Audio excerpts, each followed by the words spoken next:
नमस्कार ओडिया अस्मितार आउ एक अध्याय आज आम खोलिबा जदुमणि रहस्यर आउ एक पीढ़ी। आज कहानी नाटा होची रानी रंधना स्वाद बेसी। हाँ आज्ञा, नयागढ़ प्रजांकर पाटराणी जेमिति सुंदरी थिले सेमिति गुणवती, पाकशाला निपुणा, बहुत भल स्वादिष्ट से व्यंजन तैयारी करती एवं जदुमणि को राणींकर हाथ रंधा मिष्टान खाइबा बहुत भल लगे। दिनकर कथा रजा एवं जदुमणि मध्य संवाद चली था। रजा कहिले संवाद शेष करी बाछा जदुमणि तमे एबे आस।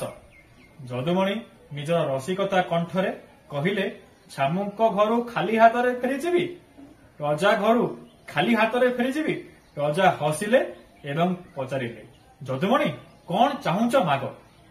सेई मुहूर्त जदुमणि निजर काव्य रचना माध्यम कौन कहले आपण शुणु। धन संगे नेले खंट बही नेब, मन नेले जीव सरी, यौवन हेले अपकीर्ति हब, कि मागिबी दंडधारी। उदर लालसा पूरण करिले भगारी के हब नाही, राणी रांधणी अन्नपूर्णा सम, मिलिले संतोष होई।